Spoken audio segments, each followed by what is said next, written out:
I was blessed with a daughter a month ago. My husband and I have named her Tiffany, and she is the light of our lives. It has been a difficult time navigating everything since I am a new mom, and I don't really have any help other than Calvin, my husband. Between the nappy changes, the all-nighters, and so many arrangements, it has been a hell of a month. Calvin and I had only updated very few close family members after the birth, and neither of us are big on social media, so there were a lot of people who do not yet know that the baby is here until 2 days ago. We didn't really mind because we prefer that things stay quiet while we were adjusting as new parents. As I mentioned above, it has been tough adjusting to being a mother, and all the more challenging for me primarily because I never had a good relationship with my mother. And by this I mean that my relationship with her is non-existent. And because of all the trauma associated with her absence and abandonment, there is a huge part inside me that feels that I am going to end up being a shit mom myself. I can't help but feel this way. I don't even think I can escape it. It's in my blood after all. She had me very young when she was 20 years old and my father was never in the picture. She had a really tough time raising me, or so she says, because she never did any raising anyway. I don't remember much from when I was very young, but by the time I was 4 or 5, I knew that my mother didn't like me. She was never home. I used to be alone all the time. She made me sandwiches every morning, 6 sandwiches of the same kind every single day, and that was what I used to eat the entire day. I don't really know where she worked or what she did for a living because half the time she came home drunk and we lived in squalor. I don't remember my mother not reeking of alcohol, so much so that I believe that older people are supposed to smell this way. I realized how wrong I was when one of my friends called me over for a night out one day. I saw her family and it felt so weird and wrong. They had food and they were eating together, laughing and talking. All of that was so alien to me because I had both normalized and rationalized my mother's disgusting behavior. There were times when she got her act together a few times a year for a couple of days, and I used to wait for these days with so much excitement. Every couple of months, she used to come to me with a present. It used to be all wrapped with a bow on top, making it all fancy and special, you know. She used to tell me that I would get the gift, but only if I was a good girl the next couple of days. What did being a good girl entail? Not uttering a word about what goes on in the house and acting as though she is the best and most involved mother in the world. And because I used to covet those stupid gifts and because I was a naive kid, I used to fall for this shit all the time. And this used to inadvertently be when someone from her family was visiting. It would either be Grandma or Aunt Sarah.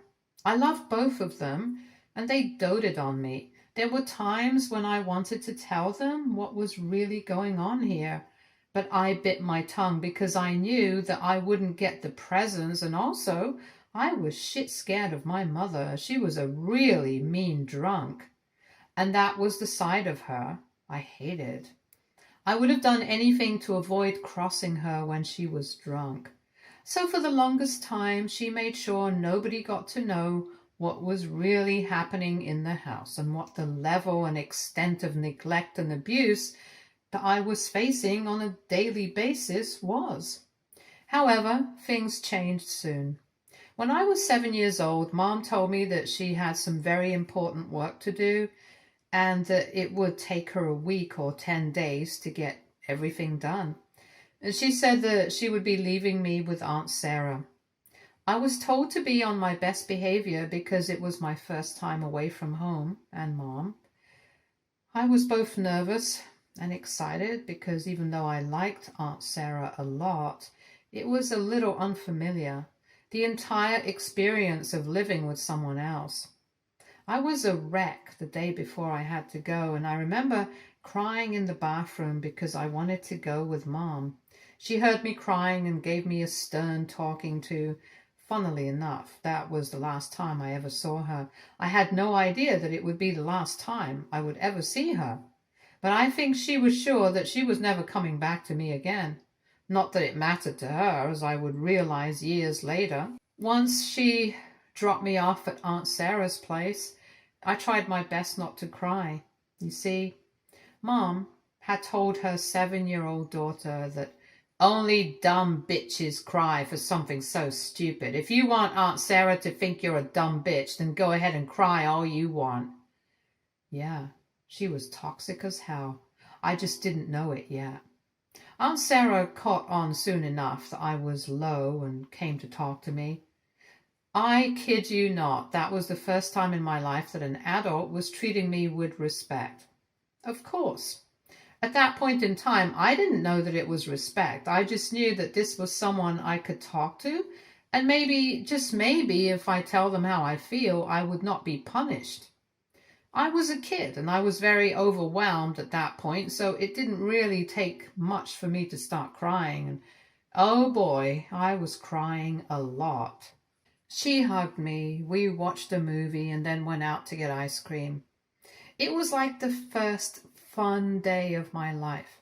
And by the second or third day there, I started loving living there so much so that I did not want to go back. God heard my prayers because my mother didn't come to take me. I found out much later that even Aunt Sarah didn't know that this was a permanent arrangement. By the 2-week mark, when Mom had still not come to take me back, I began to get homesick and worried. I guess so did Aunt Sarah. I remember her being on the phone, yelling at someone. I had never seen her so angry, and I really wanted to go back home that time. She wasn't doing it in front of me, but it was loud enough for me to know that she was furious. And to me, being furious meant being mad at me. At least that was how it was when I lived with Mom. So I had braced myself for a night without dinner and a scolding, but surprisingly none of that happened. Aunt Sarah just came to me and asked if I liked living here. I told her yes, and I said that I missed Mom, but I didn't want to go back home. She asked me why that was, and I told her it was because I ate only sandwiches at home, but here I could eat a lot of different things. She talked to me for a long time that night and asked me things about how I lived at home. She was trying to get to the truth and reality of Mom's behavior and treatment of me. And thankfully, that day, I didn't hold back. I told her everything truthfully. I had grown to trust her in 2 weeks. She then told me that I would be living with her from now on and that I wouldn't be going back to Mom because she wanted to make sure that I got more to eat than just sandwiches. That was what she told me then, but it was a couple of months later I found out that Mom had actually married somebody else. I kind of had a sinking feeling that she wasn't going to come back for me anytime soon. I wasn't unhappy with Aunt Sarah, not in the least, but I also didn't stop hoping that my mother would come to take me and make us a family again for the next couple of years. I never thought that she would completely abandon me. But when she didn't come back for 3 years, I knew she wasn't going to. Initially, she would call every day, and then it became every other day. Soon, every week. By the time I turned 10, it had been months since I had last spoken to her. It was gut-wrenching, and I got used to it. She called me on my 10th birthday to wish me and said that she would be sending me a gift. That was the last time I spoke to her. She called again on my 11th birthday after an entire year, but I refused to talk to her. Aunt Sarah tried to persuade me to talk to her, but I told her that I won't. And I also told Aunt Sarah to let her know that I was not talking to her by choice and that I would never talk to her ever again in my entire life. I know it was a tall claim for a child to make, but I stood by it. primarily because by then I had lost all love and hope from my mother. And also because my mother never tried after that day. She needed an excuse to cut me off completely. It was only later that I found out that she had a new family. She was mother to 3 boys, and apparently to them she was Mother of the Year. I stumbled upon her Facebook and could see them taking trips together, her making pies and whatnot for her precious boys. It stung like hell, but it was also kind of the final nail in the coffin for me, as in, I got closure in a weird way once I saw her with her new family. Like I suddenly knew why she had abandoned me, and that it had nothing to do with me. She was a selfish woman, and that was fine. I didn't even care much anymore. A big reason why I was able to deal with it so well was Aunt Sarah. She was the mother I needed. She showed up for me in ways that I didn't even know existed. I finally understood, after being with her, what it actually meant to have a loving and involved parent in life. She stood by me like a rock, and for all it's worth, she is my mother. I don't call her that because she doesn't want to take that space for Mom, but to me, Aunt Sarah is a mother, and now, after all these years, my mother does not get to barge in and try and take place that is no longer available for her. In all these years, my mother has not really tried to reach out to me.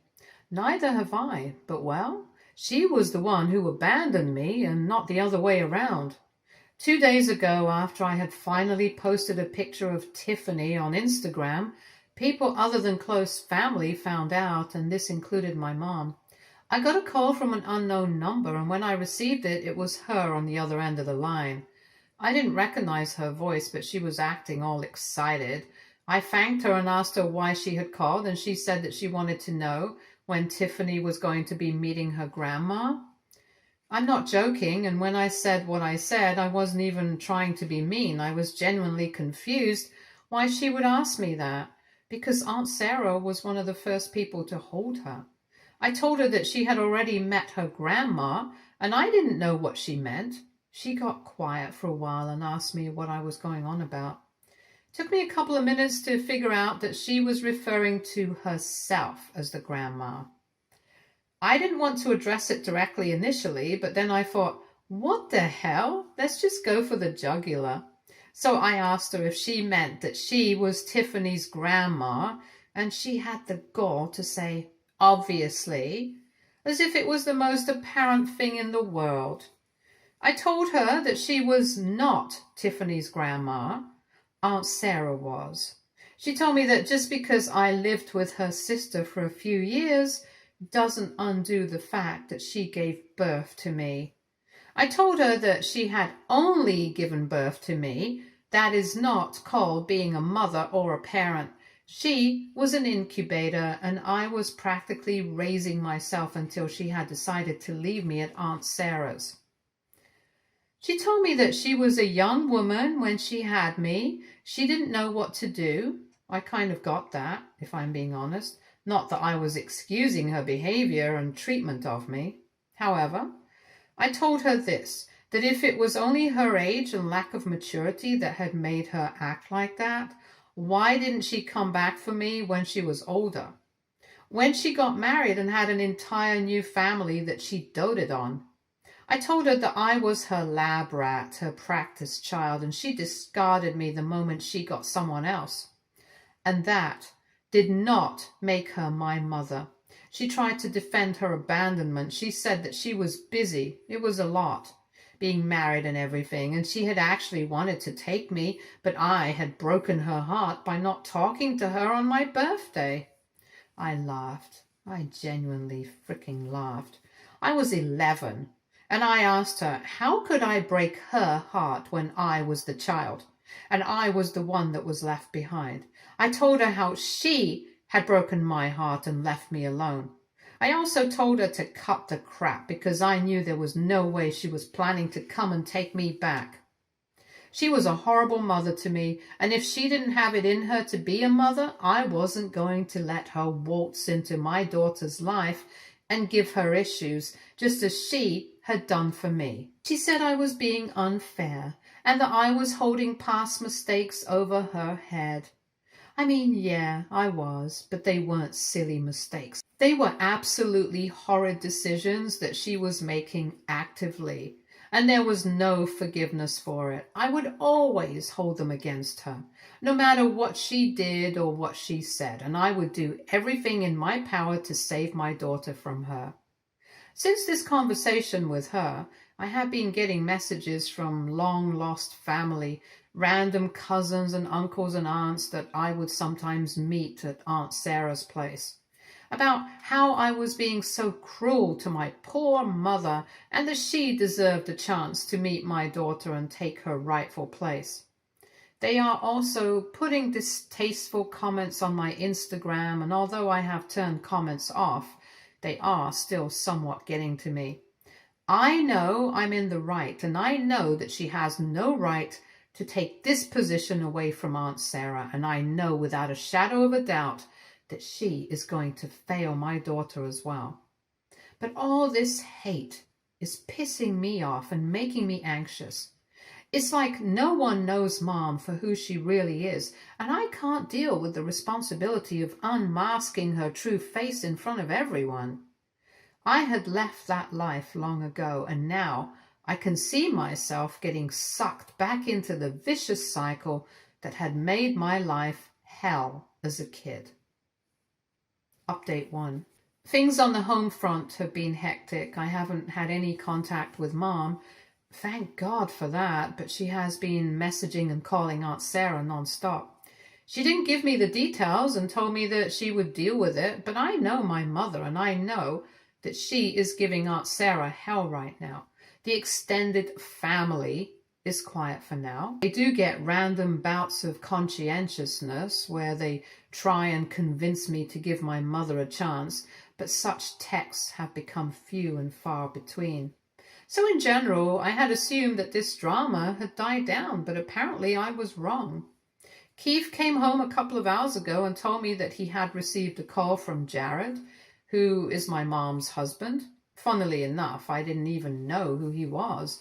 So the supposed closeness that we share is clear as day. Calvin has no idea how he got his number, but he told me that he was trying to convince him to talk to me and make me see sense. He tried to insinuate that I had PPD and that he had dealt with it before, so as the man of the family, Calvin had to talk some sense into me. I know enough about my husband that these few lines would have been enough to piss him off no end. He told Jared that he was in no position to respond to this, and that if he really wanted to convince someone, he could call again at night when I was available to talk. I was a little mad that Kevin agreed for me to talk to him on my behalf, but then I thought, what the hell? Let's just nip this shit right in the bud so that there is no scope for any kind of escalation or intervention afterwards. My conversation with Jared was interesting, for lack of a better word. I had no idea that Mom had duped her entire family and that nobody knew the truth. While I had spoken to him with the intention that it would ultimately lead to less drama, I have now stirred the pot, and I know without a shadow of a doubt that more drama is coming, and it's gonna come like a tsunami on steroids. Nothing I can do now but wade through it. The conversation started with Jared being polite, but also accusing me of depriving his wife of her birthright. From what he said, it seemed that he believed Mom was the victim in the entire situation, and that it was circumstantial that there was a difference between us.